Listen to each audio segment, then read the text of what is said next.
आज की जो हमने ये पत्रकार वार्ता रखी है वो इस बात को लेकर के रखी है, एक अपना घोषणा पत्र विजन डॉक्यूमेंट को घोषित किया है और हमारा ये आरोप है सीधा सीधा कि ये कहना है कि इस भारतीय जनता पार्टी के विजन डॉक्यूमेंट ब्रेक के लिए आज का जो हमने ये पत्रकार वार्ता रखी है वो इस बात को लेकर के रखी है कि भारतीय जनता पार्टी ने जो अपना vision document district development council के चुनावों को देखते हुए घोषणा की है, ये सिर्फ एक परियों की कहानी है, दिन में दिखाए हुए सपने हैं जो हकीकत से बेहद दूर हैं। क्योंकि राज्य का दर्जा घटाने के बाद, यूनियन टेरिटरी बनाने के बाद, स्टेट सब्जेक्ट को खत्म करने के बाद, डोमिसाइल को लाने के बाद बाहरी राज्य के लोगों को आप नौकरियां देने जा रहे हैं और ऐसे में जो 70,000 नियुक्तियों की घोषणा, पोस्ट की घोषणा आप करते हैं, यह सिर्फ एक जुमला है।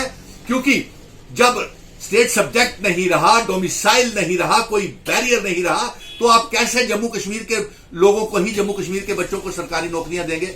आपने अपने घोषणा पत्र में लैंड एक्ट को लेकर के, लैंड कानूनों को लेकर के, राज्य के दर्जे की बहाली को लेकर के, विशेष अधिकार की बहाली को लेकर के, हमारे बुजुर्गों के, महाराजाओं के लिए हुए फैसले को लेकर के कब राज्य का दर्जा वापस करेंगे, इसमें आपने कोई स्पष्टीकरण नहीं किया। और इसका यह मतलब है कि आप सीधा सीधा जम्मू कश्मीर की आवाम को धोखे में रख रहे हैं। बाहर से पूंजीपतियों को आप टाटा, बिरला, विप्रो, अंबानी को और बॉम्बे स्टॉक एक्सचेंज को आप जम्मू में और कश्मीर में आप जमीनें देने जा रहे हैं और फिर इसके साथ आप हमारे पूंजीपतियों की यहां पे घुसपैठ करवा रहे हैं। पत्रकार वार्ता में हम ये बेनकाब करना चाहते हैं कि आपने हमें, मैं घोषणा करता हूं कि आने वाले समय में महाजन बरादरी, खत्री सभा और राजपूत सभा, सिख सभाओं के और तमाम इन बरादरियों के जितने भी लोग हैं, खत्री, महाजन, राजपूत, सिख, गुज्जर, बकरवाल, जिनकी जमीनें एग्रीकल्चर के ऊपर उन्होंने मकान बनाए हुए हैं, वो अब ट्रांसफर नहीं होंगे नए लैंड लॉ के मुताबिक।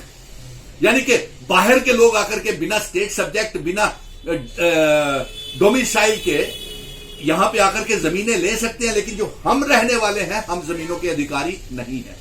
ये मैं तमाम सभाओं से, महाजन बिरादरी, खत्री, राजपूत, सिख सभाओं से यह अपील करता हूं कि आप एक साथ हो जाएं और ये भारतीय जनता पार्टी की दोगली नीति, जो राज्य का दर्जा हमसे छीना है, हमारे बुजुर्गों की जो पगड़ी को, महाराजाओं की पगड़ी को जो पैरों तले कुचला है, अब ये समय आ गया है कि अपने अधिकारों की लड़ाई लड़ें। इन्होंने जम्मू को दिया क्या? हमारा विशेष अधिकार राज्य का दर्जा घटाने के बाद हमें दिया क्या? सिर्फ टोल प्लाजा, टोल टैक्सेस, बेरोजगारी का आंकड़ा 30 लाख तक पहुंच गया। डेली वेजर्स 80,000 है, उनको पक्का नहीं किया। रहबरे तालीम, रहबरे ज़राअत, रहबरे खेल, SRO 24, SRO 202 के बच्चों को इंसाफ नहीं मिला।